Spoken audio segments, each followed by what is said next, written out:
Rodgers in a shotgun set. 7 seconds to go. Giants by 5. Rodgers back to throw. Spins away from pressure. Under pressure again. Dances to his right. Now he gets hit from behind and gets whacked and fumbles the football. Recovered by the Packers, but that is it.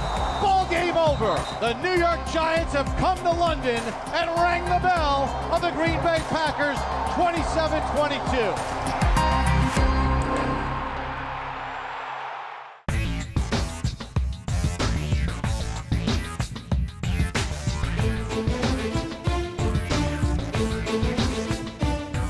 Welcome to another edition of the Coach Daboll Show, presented by Stop & Shop. Bob Papa, two-time Super Bowl champion Carl Banks, and Giants head coach Brian Daboll. Giants win in London. We got a big show lined up for you. Building blocks. We'll take a look back. Carl will go to the coach's tape with strategy. A look ahead to the Baltimore Ravens. And, you know, we'll start with this game in London. Pretty cool vibe, Carl Banks, and certainly the Giants embraced it, didn't they?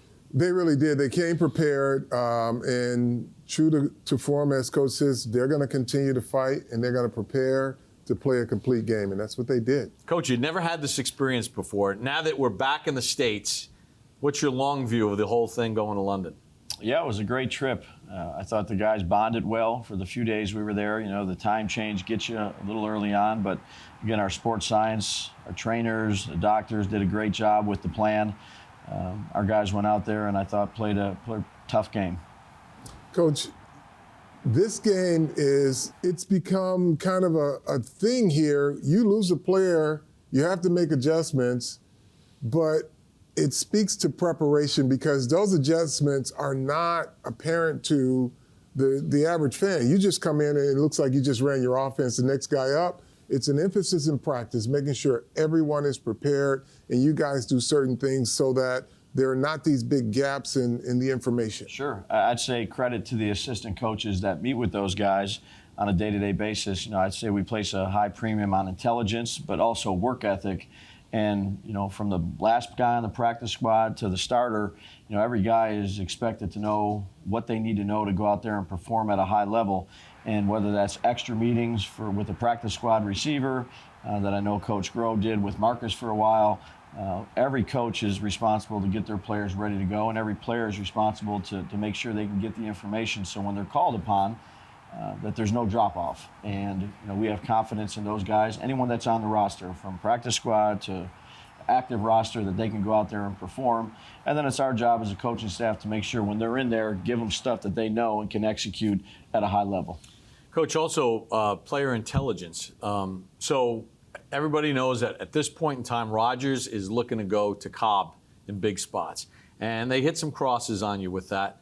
But then Nick McLeod in a big spot kind of identifies and recognizes, hey, this is probably where he's going to want to go, and he plays the cross perfectly. Yeah, did a great job. You know, he's got good length, knocked it out. I'd say, you know, McLeod there, Lane, Brightwell, you know, those guys that, you know, haven't got a ton of reps in practice were able to go out there and perform when we needed to perform, particularly in the fourth quarter. Daniel Jones, you've continued to say he just continues to execute on the things that you've asked him to do. Early in the game, he's coming off the ankle injury. Were you guys kind of seeing how he was moving out there before you started to put more of the movement type plays in there for him? I'd say we were trying to establish the run. They did a good job of it, but we certainly wanted to utilize that. And as the game went on, it wasn't that Daniel was feeling bad. I think he could have done that right from the start. But there were some things that we held to the second half, you know, that maybe we had showed prior games, or we were just waiting to the second half to show it. Again, I thought, you know, the things that we asked him to do, he's done at a high level. He's led his team down to score points, regardless of whether that's a run or a pass. You know, your job as a quarterback is to help the offense score points, and he did that last game, and he's done, you know, a lot of good things for us, and we're looking him to keep improving. Coach, it looked like he was moving great in the pocket, as far as climbing the pocket, not really looking to run, looking to make plays and create space for himself when the protection broke down a little bit. Yeah, no, I think that's something that Coach Tierney, Shea Tierney, has worked hard on with Daniel. Those guys have done a great job of kind of taking the techniques and running with them. You know, something that we work on every day. Give credit to Daniel. I think he's improved in that area a lot. And, you know, certain plays that we had good protection. It allowed him to move up and find the open guy.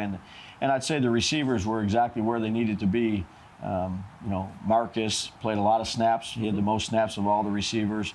It was good to see Slay. I thought he gained some confidence as the game went on and made some plays for us. And Sills does everything right in terms of being where he's supposed to be, when he's supposed to be there. So some big plays. I thought he spread it around. Richie had a big third down. Bellinger had a couple good plays in there. It's a collective effort right now offensively. It's not just, hey, it's one guy and we're going to go to this guy 15 times. We're going to try to spread the ball out, and Daniel's going to try to throw it to the open guy wherever that read takes him. Talk about the poise your team showed, too, because it was a Packers home game. They had more allocation of tickets. There were a lot of Packers fans. It was noisy, but your team never seemed to blink. Yeah, that's something that, we've stressed from day one since we've been here with them, all the way back through OTAs, all the way on. You try to coach that the best you can. You never know how it's going to be until there's live action going on. And, again, when you start getting down, you can, we need to call this or we need to do this. I thought all the coordinators did a good job of sticking with the plan, making slight adjustments, being composed, and that kind of translates to the players being composed as well and just focusing on the next play. Well, I think that composure is some learning for the fan base, because this team looks like it gets stronger in confidence as the game goes on. So there's never been a situation thus far where they didn't think it was insurmountable. And then in the fourth quarter or second half of games, this team really seems to turn it up. When I'm just scrolling through some of the post-game comments from fans, a lot of them were like, we really didn't think they would be able to do it. Rodgers went up, and it was just one of those deals where they just felt like it was going to be the same thing again. But I think that's a credit to you, your players, and your staff in terms of establishing what this Giant culture, what Giant football is, the expectations of it from inside this building, and what fans should grow to expect as well. Yeah, we try to create a standard here, to have great competitive stamina or play, competitively relentless for 60 minutes, regardless of the situation or the scoreboard. And, that's something that we stress on a day-to-day basis. Regardless of how things are going, you control how you compete. And I'd like to think we have a bunch of competitors on our team. And, again, competitors don't worry about what the score is right now. They focus on the next play, beating the man in front of them or executing their assignment and try to string good plays together. Not get too far ahead of ourselves, not worry about what went behind us, just great competitive stamina, try to outlast the other team in terms of that category. And, we work at it in practice. I'd say we practice hard, but we try to practice smart. We try to be in good condition so that, when it gets to the fourth quarter, fatigue makes a coward of us all is what Coach Bryant used to say. So I subscribe to that theory. Your team seems to be handling 4-1 very well. Being around the team, there's no sense of overconfidence or anything like that. Is that because really what 4-1 is now in the rearview mirror, and really all that matters is the focus of this week's game, the Ravens? Yeah, absolutely. This league will humble you very quickly. One week you can be on top of the mountain, the next you can fall completely off of it. What we try to do is just take the next step, not worry about what's behind us, not look all the way at the top, focus on what's ahead of us. And there's a lot of things we can get better at, from a coaching side to a player side to an organization side. We're always trying to improve, and those are the things we can control. To think about what our record is or where we could go, I think that it really doesn't anybody any good. We just got to focus on us and keep on getting better. Just getting started here on the program. We're going to take a timeout. When we come back, Coach and Carl will go to the coach's tape for building blocks. All that and much more here on the Coach Daboll Show, presented by Stop and Shop.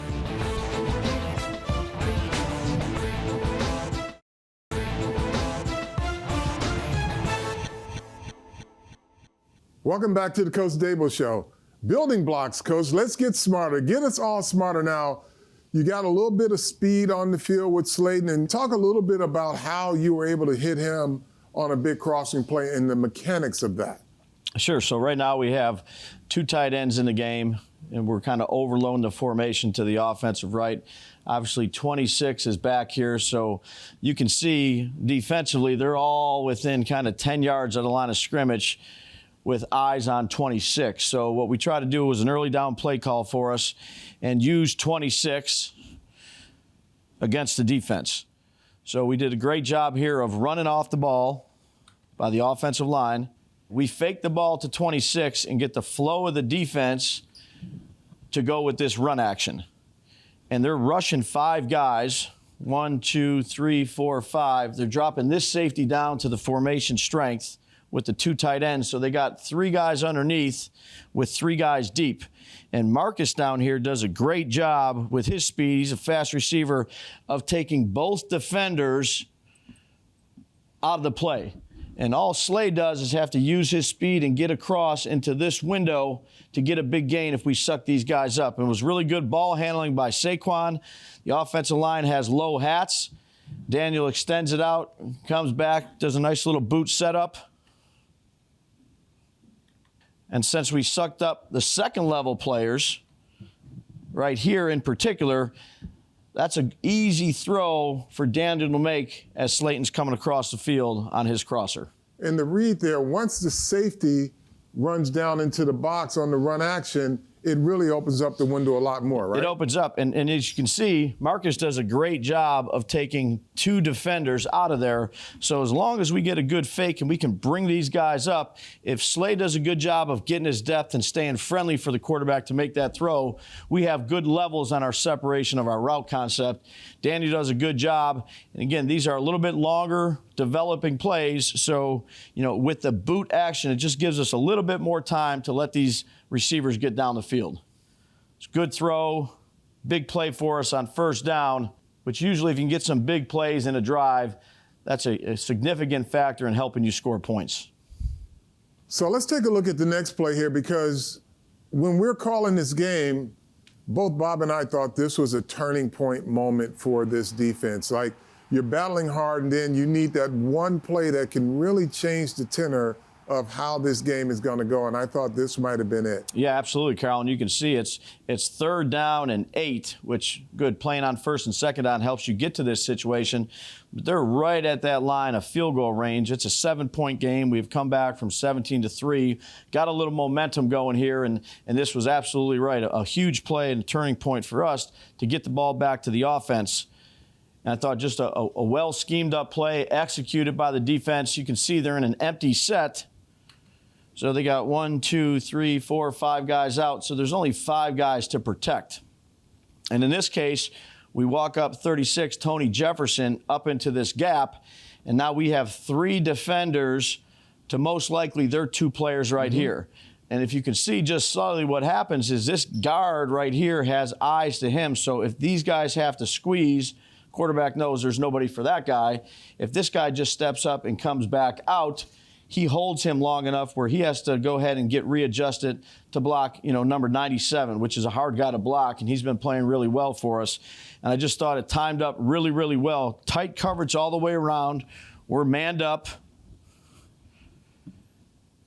And anytime you can get into what we call the paint, which is where that quarterback likes to operate, that affects the passing game really more than anything.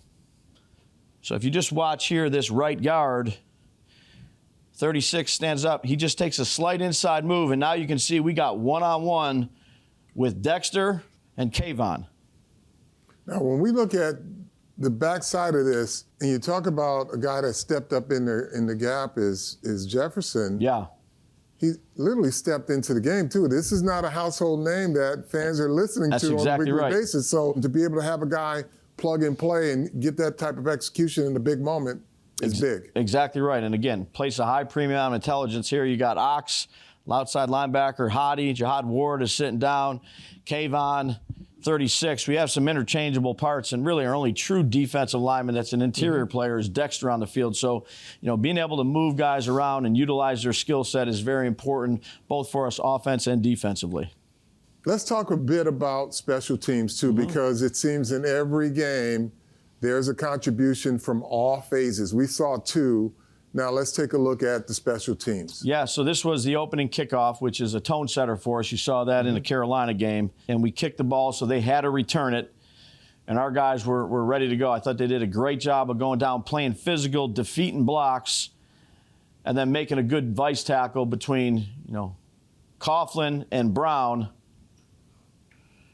But these guys, you can see Brightwell running down the field here on a single block, being really physical with his player.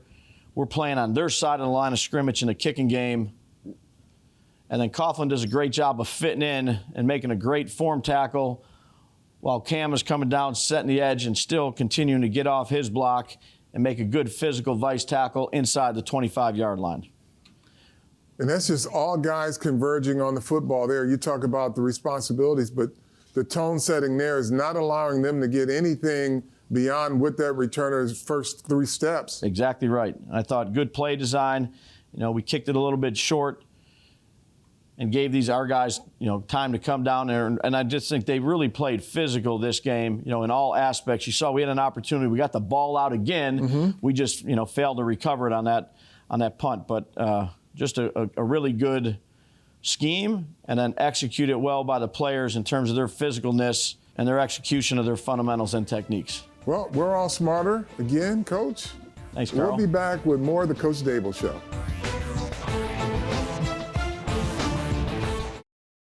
Welcome back to the Coach Daboll Show, presented by Stop & Shop. It's the Giants and Ravens at MetLife Stadium. Time for this week's edition of Head to Head, as we send it over to Paul Dottino and Sean O'Hara.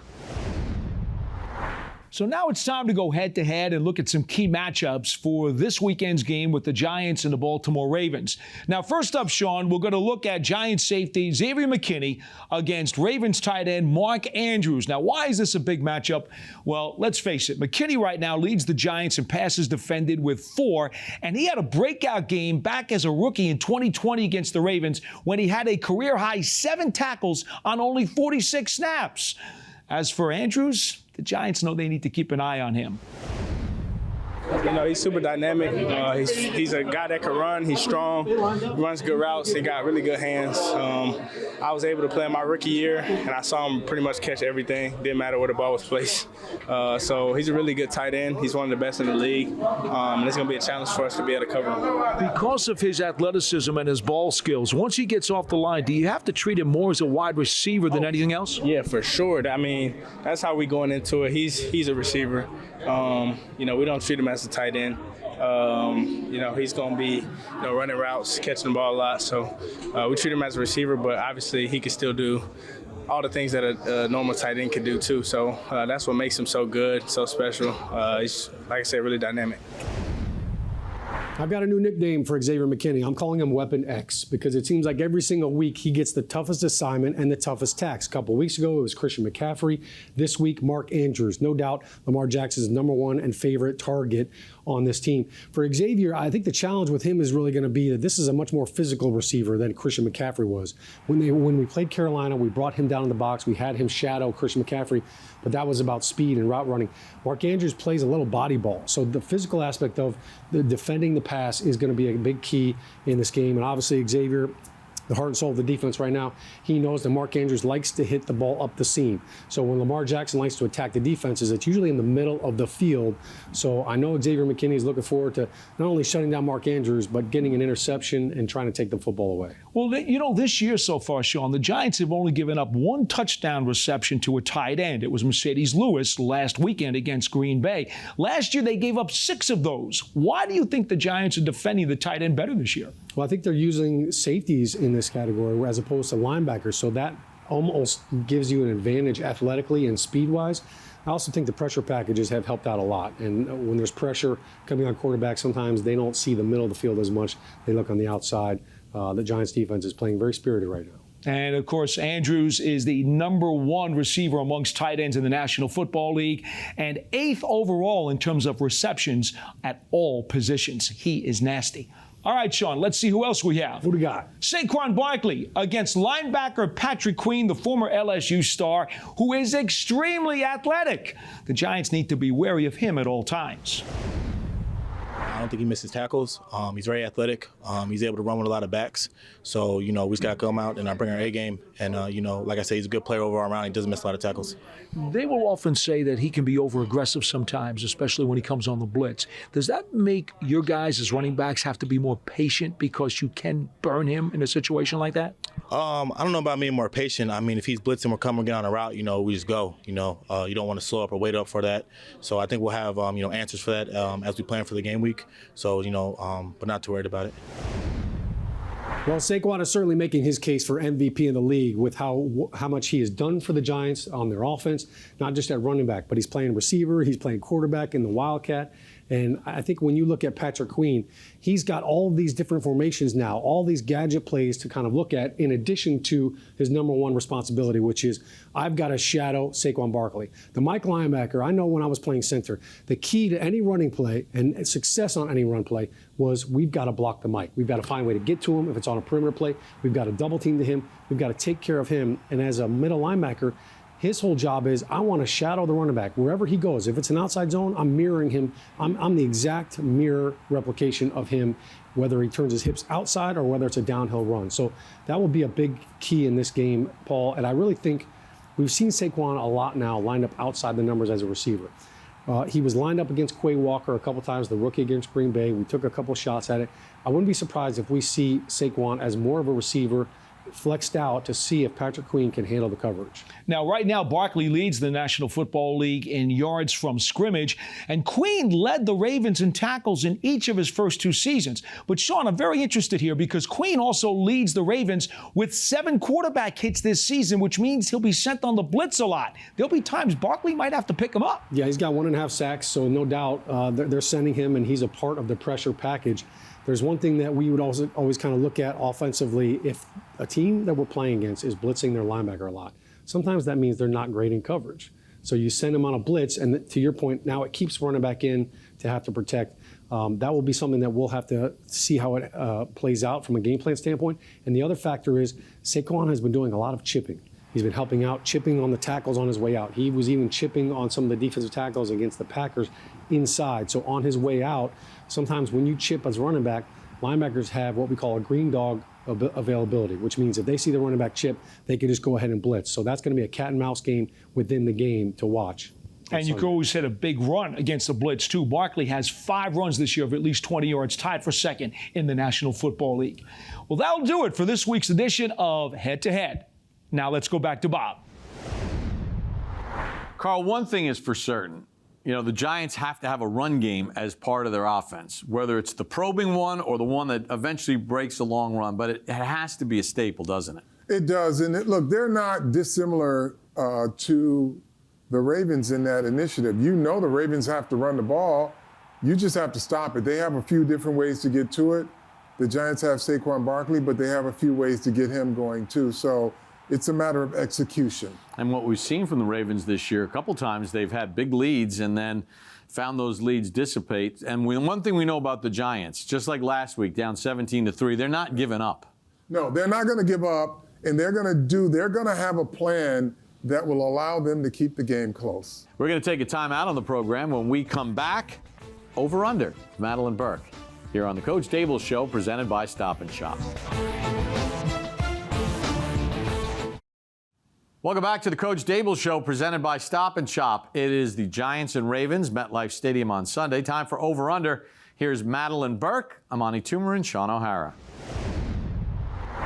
All right, it's game time. A little Week 6 over-under here. Sean, Amani, you guys ready to play? Ready to rock. Let's do this. Sean, I'll start with you. Over-under 110 rushing yards between both quarterbacks combined. Wow, combined, I feel like this is an easy one right here. I'm going over. I think DJ is going to have at least 50 to 60. And Lamar Jackson, he's their leading rusher, so you know that he's going to be toting the rock. I think that's all hands on deck defensively. Wake Martindale knows him well. He's going to try to slow him down, but Lamar is special. He is very elusive. I'm going to go with Sean on that, over. I think that both quarterbacks are going to have big plays. Running the ball is going to be a big part of this game for both quarterbacks. 110 yards, I think that's very doable. Yeah, let's sweep the board here. I'm going to take the over as well. I think both of these quarterbacks, like you both have mentioned, dual threat quarterbacks, 50 to 60 yards on the ground apiece is very realistic. Give me the over on 110. All right, Amani, over or under 2.5 sacks by this Giants defense? Remember, it's the Wink Martindale revenge game.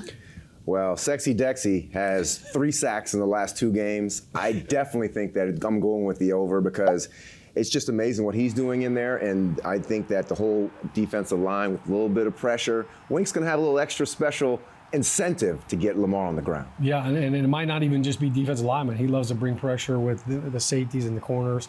I know everybody wants to see Sexy Dexy dance from Dexter Lawrence, but I know Madeline loves that dance as well. So as much as I want to go over here, I'm going to go under just because I think Lamar is such a tough guy to bring down. And even when you have an unblocked guy, a blitzer with, basically has him in his sights, ready to take him down, he finds a way to just skinny through and break a tackle. So I think there's going to be a lot of opportunities, but he is a tough guy to bring down inside the pocket. Right. I know Wink's going to send him, but I'm going to agree with you and take the under as well. Lamar Jackson's only been sacked 9 times through the first 5 games of the season.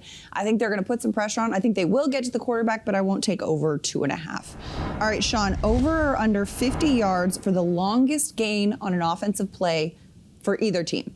I'll take the over on this one too. I think Saquon, we've seen him with 30 and 40-yard runs. I think he's due for a big play. And look, I think with some of the emergence of Darius Slayton, I think he's showing his speed, and I think he's out to prove that he could be the number 1 guy now that some guys have been down. So I'll take the over on the big plays. I'm going to go over as well too, because the Slayton and Saquon's going to give you a big run. Daniel Jones probably give you a big run. I think this offense is starting to diversify, and it's tougher to really slow down all the different weapons. I'm definitely going to go over with you. I'm going to agree. Let's take over all around, because I think both sides of the ball, we've got big playability on both teams. But like you said, we've seen huge plays from Saquon in the passing game in recent weeks. I think we can see over 50 yards this Sunday. Finally, Amani, over under 70% completion percentage for Daniel Jones. Ooh, I'm gonna go under. I think his average now is in high 60s. I just feel like I don't think it's necessarily his fault. I just feel like the weapons that he has around him, although they have big playability, just the consistency with all the different new players coming in, I don't see that boding well for him in the completion percentage. When I look at Daniel Jones in this offense throughout the season, I feel like there's been a lot of factors. There were drops early on in the season. I look at even the Packers game last week. There were a lot of screen plays that were incomplete plays. Those are simple completions, easy dink and dunk throws. I think DJ goes above 70%, and I think it's because they eliminate some of that bad ball, the unforced errors. And when you look at the offense right now, I feel like Daniel Jones, this is the best football we've seen him play. He is locked in mentally. He knows where his receivers are going to be. He's trusting them. And I tell you what, Daniel Jones doesn't get enough credit for how accurate it is. So give me the over. Daniel Jones is playing great recently. He's coming off a game in which he had 78.8% completion percentage, but he's only gone over 70 twice this season. I'm going to take the under as well. I don't think there's going to be a high volume of passes. I don't think he'll get to 70%. I think maybe 68 is a reasonable, flirting with that line, but not quite over 70. All right, we've got a lot more to come on the program. But first, Giants fans, join us this Sunday, October 16th, as the Giants host the Ravens. And this team will celebrate Latino Heritage Month, presented by Ford and supported by Dunkin' Donuts. We've got a lot going on at MetLife Stadium.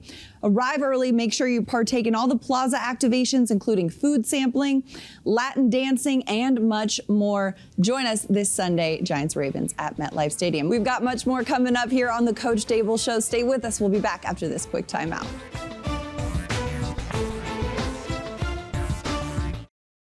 Welcome back to the Coach Daboll Show, presented by Stop and Shop. Big game on Sunday, Giants and Ravens at MetLife Stadium.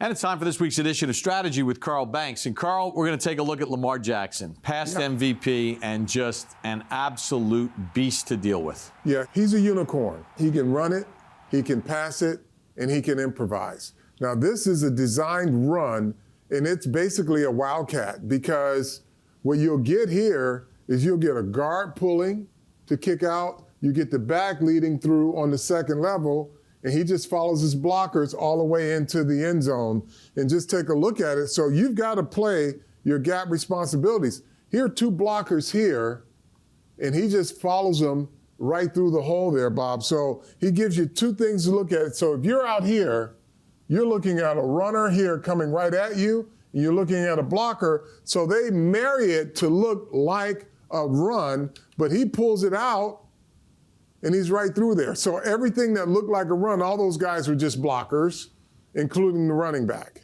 Yeah, and because of his great athleticism, if you make a mistake, he's going to take it to the house. He will take it to the house. Now, I don't even know if it's even underrated anymore. His arm is on par with the best in the business. And let's just take a look.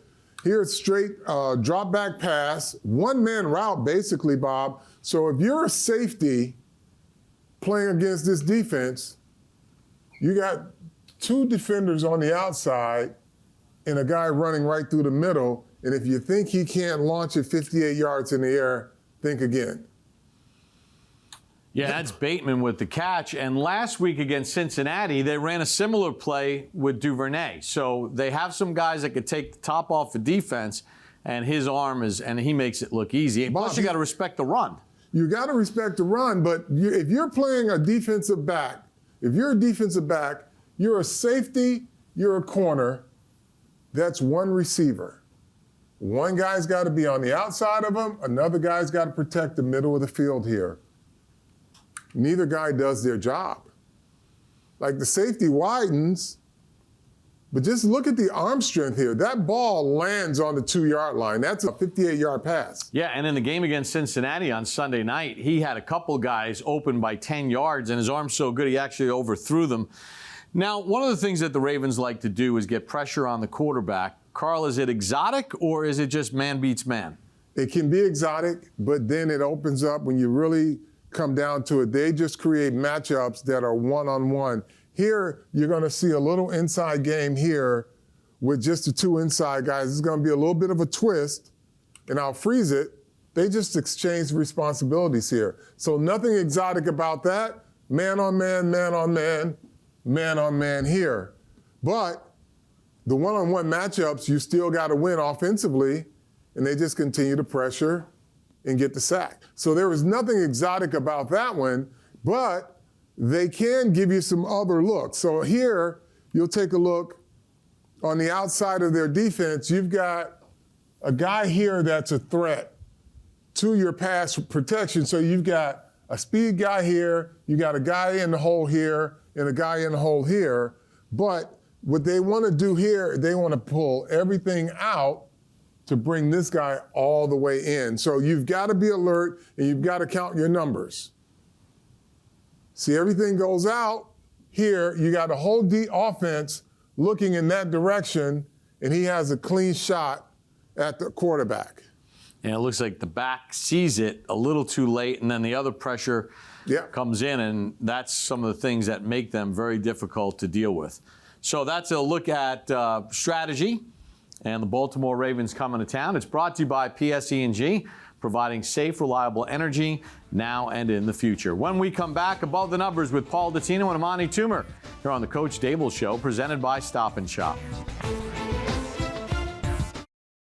Back here on the Coach Daboll Show, presented by Stop & Shop. Giants and Ravens, MetLife Stadium on Sunday. Well, it's time for Above the Numbers with Paul Dottino and Amani Toomer. All right, so now it's time to go above the numbers for the Giants and the Baltimore Ravens on Sunday at MetLife Stadium. Amani, who do you got first? I got Julian Love. He has two big issues this week. One is Lamar. We all know what he can do from the pocket, and we all know what he can do outside the pocket. But also, he has Mark Andrews. And that is going to be more of a him situation because the fact that, tight ends go against safeties. He's a safety. This is going to be an interesting matchup. You got to match him up one-on-one. That's Lamar's favorite target. We got to see how that whole thing plays out. He's got to play above the numbers. Well, I like that pick of Love because this year he's averaging over 6 tackles a game, which is a career high. And oh, by the way, he's got 3 tackles for a loss this season. His career high was 5 back in 2019. So he's well on his way. And don't forget his work on special teams. Now, my guy above the numbers, defensive tackle Dexter Lawrence. Big, sexy Dexy. And I got to tell you, he's having one dynamite season, leading the Giants with 8 quarterback hits and 3 sacks. And by the way, the 8 quarterback hits also ties for the lead amongst NFL defensive tackles. He has been sensational. 2 sacks 2 weeks ago, 1 sack last week. He is heating up. Yeah, he's certainly going to have to get after that quarterback who's got terrific legs. So let's see who's got to go below the numbers. Amani, who do you think? Devin Duvernay has to go below the numbers because of the fact that not only can he beat you in the passing game, he runs the ball, and he was the All-Pro last year for special teams as a returner. So this is a guy who gets the ball in many different ways, and can do a lot of damage and can wreck a game because of his speed and because of his versatility. All right, so to your point, so far this year, he's had only 17 catches, averaging 13 yards a pop, but he's got 3 touchdowns on those grabs. That's great efficiency. He's also run the ball 5 times. And oh, by the way, you mentioned all-pro kick returner. Last year, 24 yards per kickoff return and over 14 yards per punt return. And earlier this year, he took back a kickoff 103 yards against the Miami Dolphins and had an NFL season-high 21.6 miles per hour on that return. So suffice it to say, this guy is a roadrunner, Armani. You're making me nervous now. Well, he's got some speed, that's for sure. That'll do it for this week's edition of Above the Numbers. Now let's go back to Bob. Carl, like the Giants, the Ravens use everybody on their offensive roster to run the football game, whether it's receivers, tight end, everybody gets a chance to run, which I think creates some more challenges for defensively for the Giants. No, it really does. When you play gap-responsible football, it will put a lot of players in conflict unless you can marry the movements and the motions of an offense. So the fact that they do so much with so many different people, the straw that stirs the drink is still Lamar Jackson. He's either going to hand it off or he's not, but he's got great ball handling, and they've just got to be where they're supposed to be and not overcommit. We're going to take a timeout. When we come back, Coach Daboll rejoins us as we look ahead more to the Baltimore Ravens here on the Coach Daboll Show, presented by Stop and Shop. I think they're fast. They play physical. We'll have to do a good job protecting the ball and understanding how they're trying to take it away from us. At the end of the day, we got to match up against who they have. It's about us executing against their players. Looking to run, and Rodgers gets sacked back at the 44-yard line by Dexter Lawrence. I think Cav's done a great job putting together some offensive plans and helping all of us be in a position to succeed and use our strengths. Jones fires a fastball, caught by Slayton on the run to the 40, up to midfield, and chased into the Giant bench at midfield. He's a huge arm, and so you kind of got to play him true and play him straight up, which is tough, but it's what you have to do versus good quarterbacks. He throws a lot at you. He's the real deal, and so you got to treat him as such. There's a lot still, we got to improve on and clean up, but I think we have a competitive and tough group. Jones, a little end around to Barkley, a double end around, and now running with us the tight end, Bellinger in for the touchdown.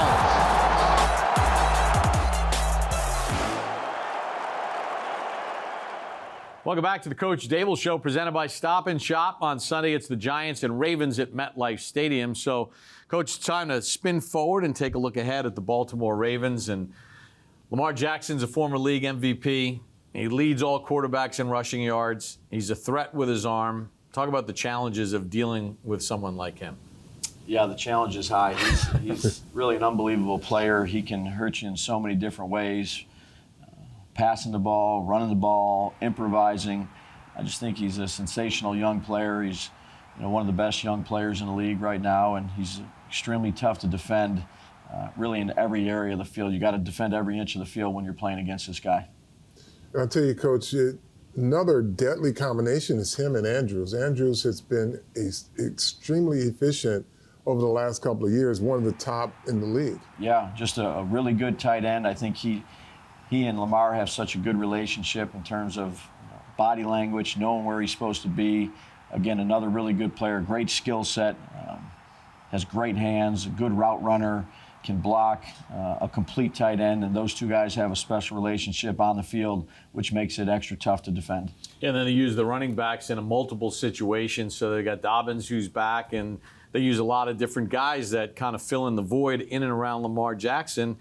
And then they've got maybe the best kicker of this generation right now with Vinatieri retired. Tucker doesn't miss. No. Kicks the game winner on Sunday night to beat Cincinnati. And then defensively, they have some veteran players on that side of the ball that can create disruption. Yeah, Calais Campbell, one of the best D linemen. He's, been around the league a long time and doesn't look like he's aging too much. Just a really good defense that can create turnovers, have a lot of good players. Run a good scheme, and it's always challenging to prepare for a Baltimore Ravens defense. What about obviously with Wink having been there for a long time, he's got a book on some of these guys. They have a book on what Wink wants to do. Is that stuff overrated a little bit?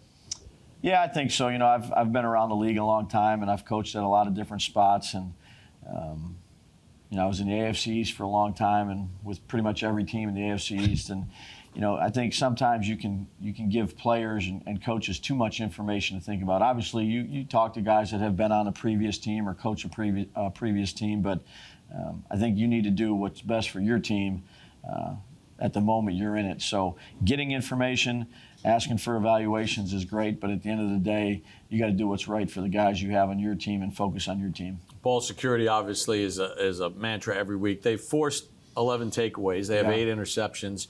So they attack the football, and then Duvernay has a 103-yard kickoff return this year. So those are the areas that maybe sometimes fans forget about that you have to be really buttoned up on. Yeah, everything contributes to winning, and really the ball is the most important. Whether it's our offense or our teams that handle the ball, the returners have taken care of it, or our coverage units and our defense trying to get it. But certainly a major force in what determines wins and losses. And then in the kicking game, Duvernay out of Texas he's a dynamic returner. He's got great speed, great vision. He's a very productive player. We're going to have to do a good job on our coverage units of containing him. I want to talk a little bit about home field because the last couple of years it hasn't been great at home. And you're building this momentum at MetLife Stadium right now. Just talk about continuing to grow that as far as your relationship and your team's relationship with your fan base. Yeah, the fan base has been great. And our job is to go out there and play well so that we can give them something to cheer about. But the games we've had at home right now have been fantastic. And we're looking for, the same thing come this week against Baltimore. They give us a lot of juice. And it's just been it's been an honor to be the head coach here and really to meet the people in the community that love the Giants so much. You just want to continue to play well for them. All right, you did something I never saw before in the last home game. I've never seen the special teams introduced as the introductions come out. You've decided to go with the offense one week, defense the next, and special teams. Why is that important to you? Well, because everything we do is team. And I'd say that it's 1/3 of the game. Again, controlling vertical field position is a very important factor and is one of the 5 most important factors in terms of wins and losses. So you introduce the defense, you introduce the offense. It was the special teams' turn. They've been a big part of our recent success, and we're going to need them to continue to do that this week. Coach, we want to wish you the best of luck on Sunday against the Ravens. Coach. Should Thanks, be a guys. fun atmosphere. And the game on Sunday will be brought to you by Tommy Hilfiger. This week's game presented by Tommy Hilfiger, a PVH brand and official partner of the New York Football Giants. And make sure you check us out after the game, right after the Giants and Ravens. It's Giants Postgame Live, presented by NFL All Day. Make sure you check it out for all the reaction from the Giants and Ravens. So for Coach Daboll, Carl Banks, and our entire crew, I'm Bob Papa. Thanks for joining us for this edition of the Coach Daboll Show, presented by Stop & Shop.